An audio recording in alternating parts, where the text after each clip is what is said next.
the Porsche 911, going strong even after 60 long years. A car that embodies pure emotion and causes hearts to beat faster.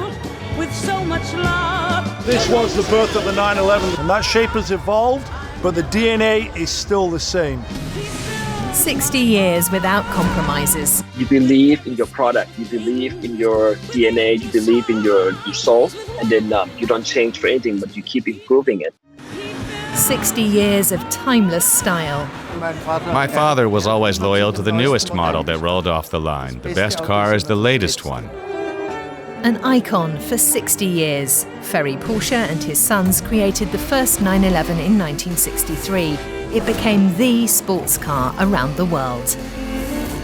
Porsche was the quintessential sports car. Just like Uhu is synonymous with glue, Porsche is the race car itself. It sets the standard for driving pleasure.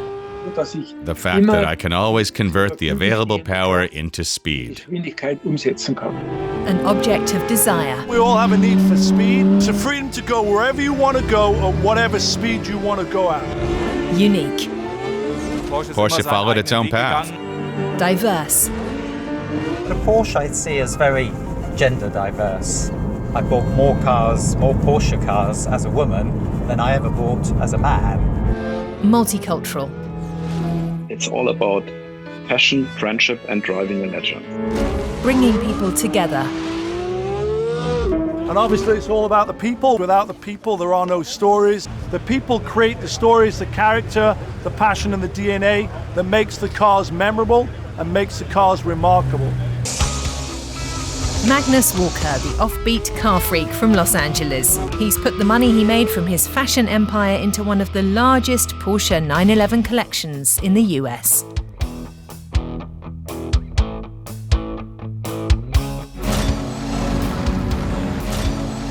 He's convinced that Porsche doesn't sell cars. Instead, they sell a lifestyle. You know, this is what I call the key to happiness, the Porsche key. When you have this in your pocket, you're really, really happy. Porsche covers all the senses. You know, it's intoxicating, looks good, feels good, smells good, sounds good. The Porsche, my drug of choice, my religion. The cult of the Porsche 911. That's right, pedal to the metal. Where's the key? Come on. The creed that shaped Magnus Walker's life from an early age. I wrote a letter to Porsche when I was 10 years old. That's 40 years ago. And I said, hey, I want a design for you. And they wrote a letter back and said, hey, call us when you're older. Now, 40 years later, my dream came true. I'm hanging out with all these fellow passionate, like-minded Porsche enthusiasts. Like fellow enthusiast Sihabutur Ten Sumsai from Thailand. He too is a prime example of the Stuttgart brand's marketing motto. The Porsche customer is not a rational, but an emotional being. The artist and filmmaker from Bangkok has connected his Porsche-filled garage to his living room with a lift, so he can always surround himself with his favourite cars. I see cars as art. For me, it's like a 4-dimension art. You can look at it, you can drive it, you can feel it, you can smell it. It's like an inspiration for me. So I try to keep it close. So like when I wake up, I can see it first thing in the morning and and change it whenever I want. That's the first thing we do. We come out, we have a coffee, and we look at it, just like in the morning, and maybe one more time before I go to bed. It's inspiration. His love for the 911 inspired him to organise an event called Das Treffen, German for the meeting, in Bangkok in 2016. It's since become the largest Porsche gathering in Southeast Asia. Once a year, 911 fans from all over the world converge here to share their experiences and to bond over their passion. One of the most beautiful thing about Porsche is actually the community, right? You can make lots of friends.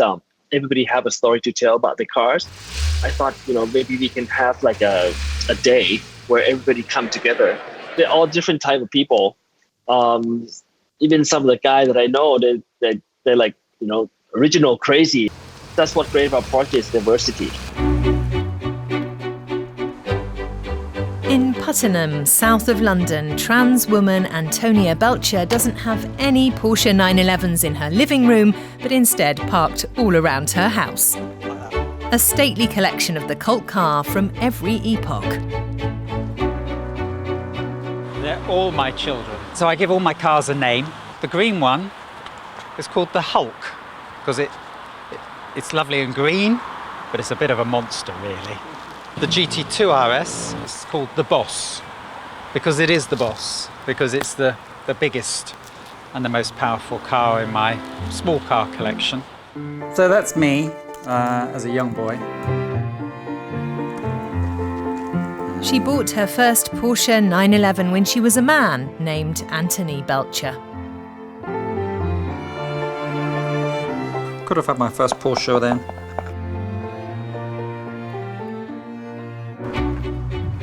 The real estate manager decided to embrace his true identity 20 years ago, undergoing gender reassignment surgery to transition from a man to a woman.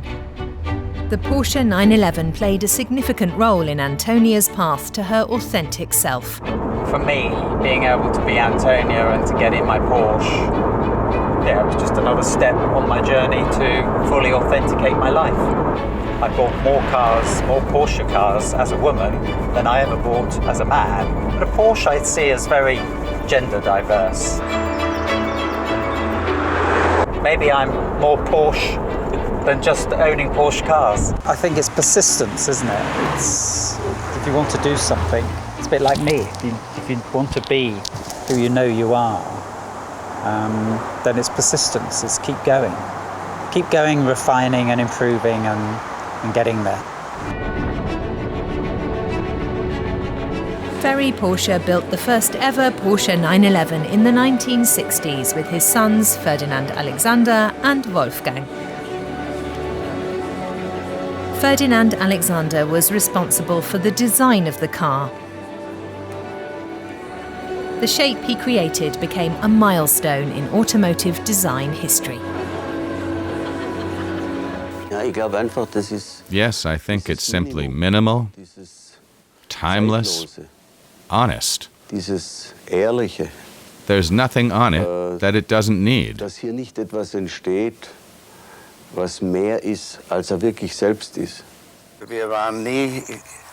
We were never a company that followed trends.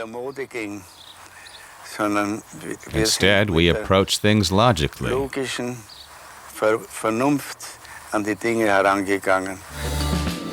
60 years ago, there was massive media hype when the Porsche that then bore the 901 project name was presented at the International Motor Show in Frankfurt in September 1963.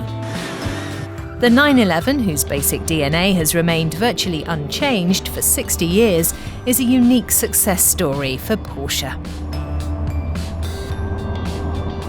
I don't think you can plan something like this. You can't plan it. It just happens, and then you have to nurture it with small steps.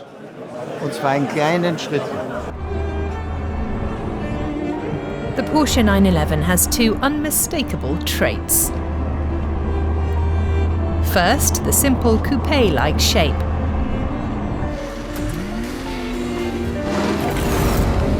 That was inspired by the famous Bauhaus principle, the form follows function principle.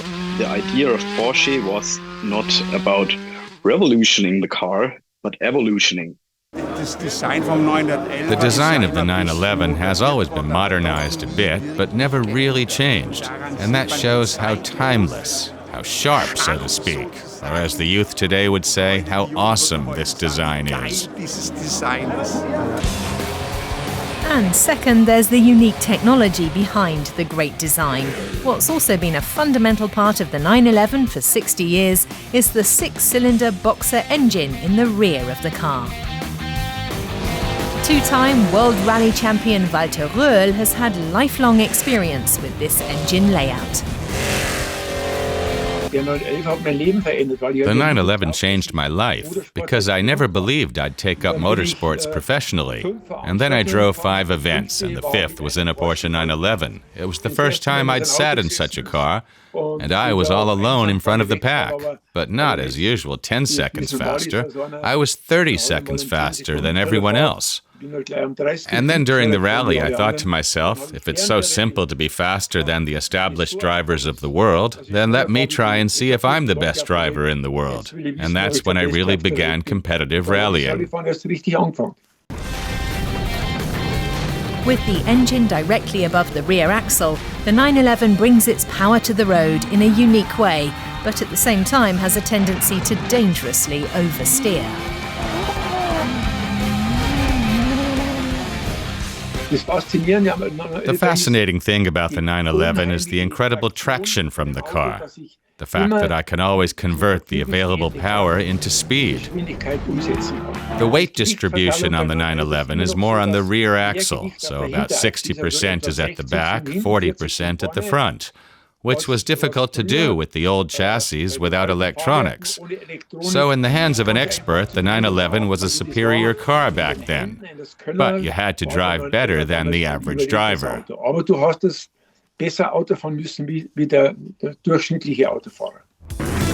911 legend is closely tied to motorsports, which has a lot to do with icons like Walter Röhrl and Hollywood stars like Steve McQueen, who co-starred with the car in the 1971 film Le Mans.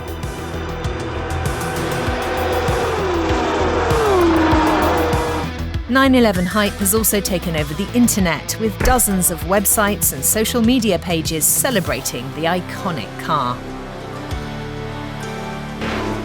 One of the most exciting platforms for Porsche fans the world over to converge and discuss their passion is 911 Legends Never Die.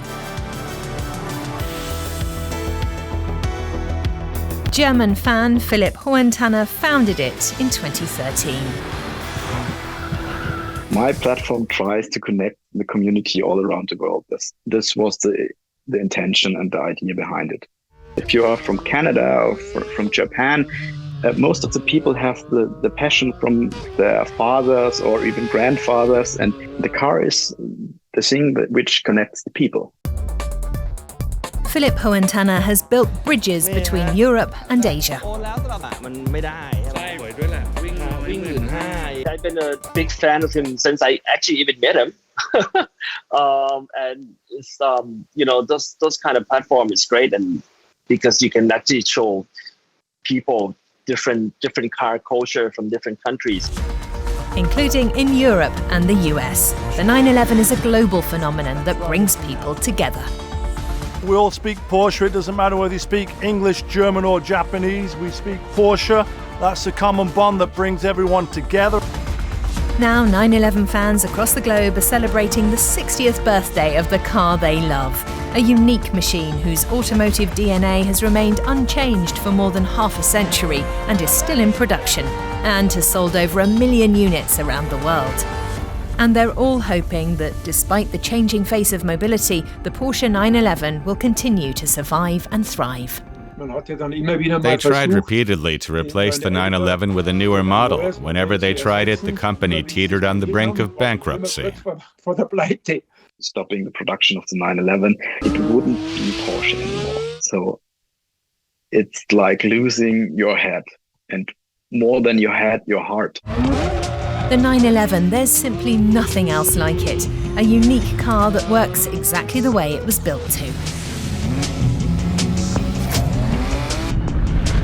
I think that 911 should always have a flat six and combustion. It's part of the driving experience, and it's part of the soul. For me, it has to remain combustion engine. In my lifetime, the car has been a means to freedom, and that only works if it's got a combustion engine. And the bosses at Porsche have already decided to produce a synthetic e-fuel that would make combustion engines more environmentally friendly. A way to keep the 911 running on fuel. The 911 is the Porsche icon, and you can rely on it for a long time to come, and with a combustion engine. If the government says only electric cars will be allowed, then Porsche will start building an electric 911. On the long term, I think the 911 probably would also survive the switch to an electric car. Whether it's quieter or louder, whether it's combustion engined or electric. True fans of this cult car wish for just one thing, that the 911 drives on forever. I think it would be lovely if they could. Yeah. Maybe God drives the 911. The last car to survive will be a sports car. Ferry Porsche was convinced of that when he built the 911, a car that's primarily about driving pleasure and hopefully will be for the next 60 years. What do you think? Let us know in the comments. And don't forget to hit the subscribe button.